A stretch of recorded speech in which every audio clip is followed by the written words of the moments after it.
अस्सलामुअलैकुम स्टूडेंट्स, कैसे हैं आप सब। उम्मीद है आप सब ठीक होंगे। आज हम पढ़ेंगे एलिमेंट्स ऑफ आर्ट और design.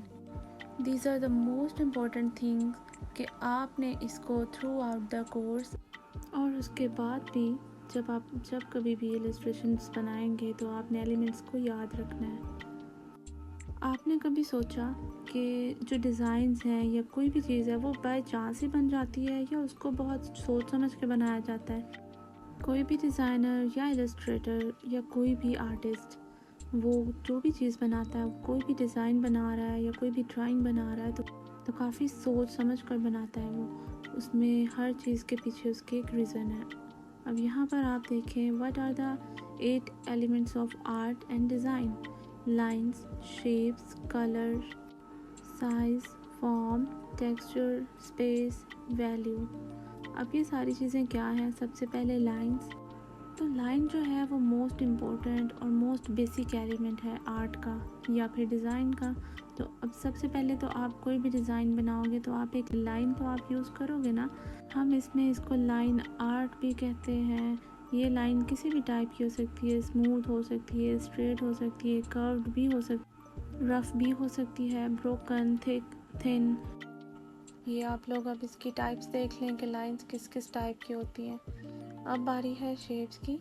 The second element of design is shape.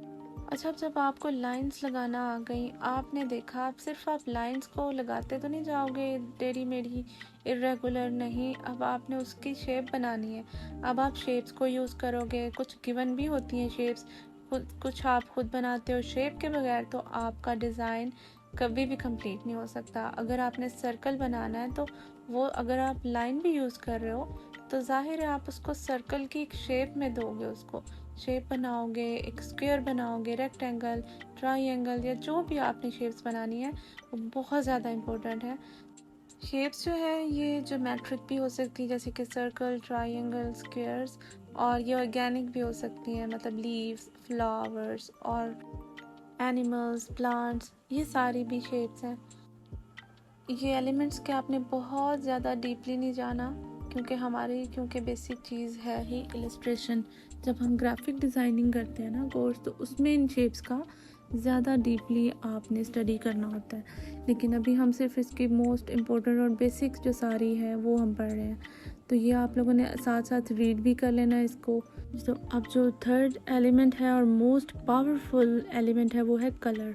आपकी ड्राइंग जो है वो बहुत ज़्यादा इन्हांस और बहुत खूबसूरत लगती है जब आप उसमें कलर ऐड करते हो, आप उसमें हाईलाइट ऐड करते हो, बैकग्राउंड बनाते हो या उसमें डिज़ाइनिंग कलर के साथ ऐड करते हो। इससे काफ़ी ज़्यादा आपका जो व्यूअर्स है ना आपके, उनका मूड भी काफ़ी उनके साथ चेंज होता है आपके कलर सिलेक्शन के साथ। आप सैचुरेशन या वैल्यूज़ या ह्यू यूज़ करते हैं। ये सारी चीज़ें ऐसी हैं कि मैं आपको ये सारी चीज़ें स्टेप बाय स्टेप आपके इलस्ट्रेशन के साथ मोर प्रिसाइजली आपको बताऊंगी।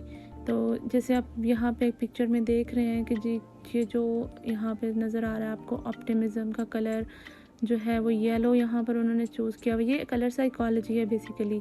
ऑप्टिमिज्म है, friendly, excitement, creative, trust, peaceful, balance. तो आप इसमें देख सकते हो कि ये वाले कलर्स कौन कौन सी साइकोलॉजी को शो कर रहे हैं।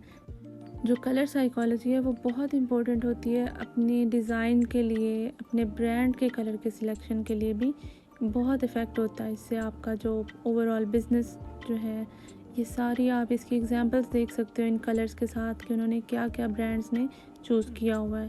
अब आ जाते हैं हम साइज़ पर। साइज़ भी जिस तरह हमने देखा कि तमाम एलिमेंट्स बहुत इम्पोर्टेंट हैं, उसी तरह साइज़ भी जो है वो बहुत इम्पोर्टेंट है। अब आपने ये देखा होगा कि अगर आपको एक ड्राइंग बनाने के लिए दिया जाए एक पेपर, उसमें आपको एक पूरा लैंडस्केप बनाना है। अब वहाँ पे आप क्या करोगे, आप एक अगर घर बना रहे हो, साथ आपने दरख्त भी बनाया, कुछ लोग बनाए, आपने पहाड़ बनाए, तो अब उनके साइज़ में डेफिनेटली फ़र्क होगा।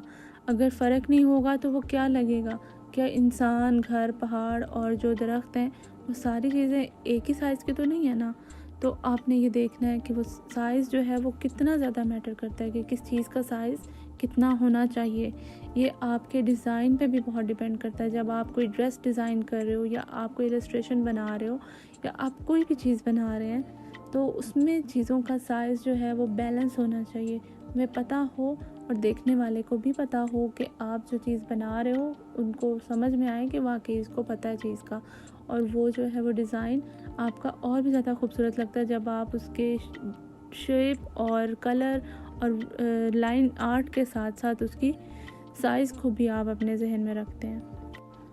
अब है फॉर्म। अब फॉर्म क्या चीज़ होती है कि ये एक ऐसी चीज़ है कि भाई ये किसी भी ऑब्जेक्ट की 3 डायमेंशंस को शो कर रही होती है, कि हमें वो फील आती है कि ये एक सर्कल है, अगर सिर्फ सर्कल नहीं है वो एक बॉल है। अगर एक स्क्वायर बनाया है तो वो सिर्फ एक स्क्वायर नहीं हमें नज़र आ रहा होगा, वो हमें एक क्यूब या एक बॉक्स नज़र आ रहा होगा। इसी तरह से सिलेंडर और ट्रायंगल को हम कोन भी कहते हैं। तो ये सारी चीज़ें जो है ये कैसे हम बनाएंगे अपनी शेडिंग और हाइलाइट्स के साथ अपनी इलस्ट्रेशंस में, वो फील लेकर आएंगे कि हम चीज़ों को देखकर उनकी डेप्थ और उनकी जो शेप है और उनकी साइज़ हाइट को देखकर हम ये पता कर सकें, हमें ये समझ आ जाए देखने से कि ये वाकई कोई फॉर्म है, ये 3 डायमेंशनल चीज़ है, ये सिर्फ एक प्लेन एक पेपर की तरह नहीं है, उसके अंदर डेप्थ है, हमें उन चीज़ों में फील आती है। अब है टेक्सचर। टेक्सचर क्या होता है, ये भी बिल्कुल फॉर्म की तरह है कि आपके डिज़ाइन में डेप्थ जब मौजूद होती है तो हमें फ़ील आता है कि ये कौन सा सरफेस है, क्या वो रफ़ सरफेस है, वेट है, सैंडी है, स्टिकी है या सिल्क का है। तो जब ये आप अपने ड्रेसेस डिज़ाइन करते हो या कोई भी ऐसा डिज़ाइन कर रहे हो जिसमें सरफेस का शो करवाना ज़रूरी है कि ये हम कौन सा फैब्रिक यूज़ कर रहे हैं या कौन सी सरफेस है ये, तो वो कैसे आएगी आप उसके अंदर जब डेप्थ क्रिएट करोगे। तो अब है स्पेस। अब स्पेस में बहुत इंपॉर्टेंट चीज़ है जो समझने वाली है, जो कि है negative space and positive space.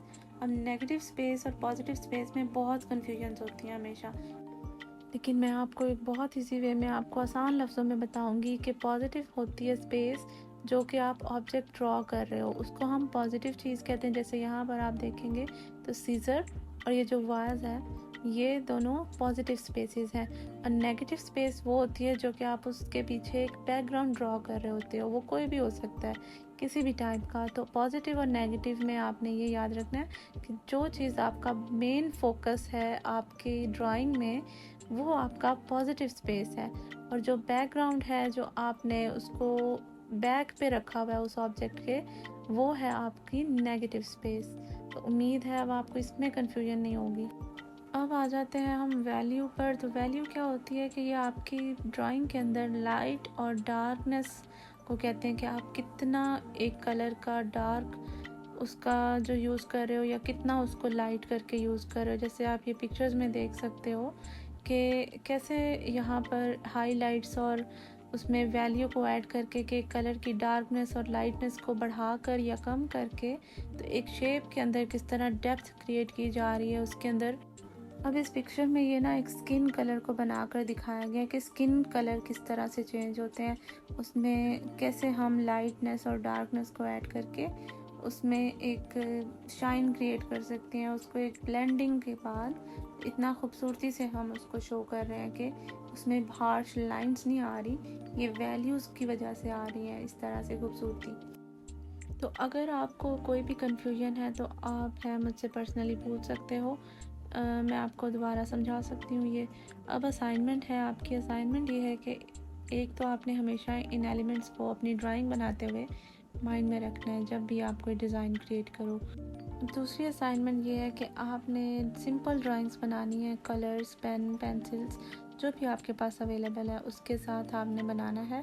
इन तमाम एलिमेंट्स को अपने माइंड में रखते हुए जितने एलिमेंट्स हैं उतने ऑब्जेक्ट्स बना दें और उनमें डिफरेंट मुझे शो होना चाहिए, मुझे पता चले कि आपको वाकई समझ में आया। फिर आप उसका PDF क्रिएट कर लें या पिक्चर्स लेकर सिंपली जैसे भी आपको इजी लगे आप मुझे व्हाट्सएप पे भेज सकते हैं। तो बहुत शुक्रिया आपका वीडियो देखने का। अल्लाह हाफिज़।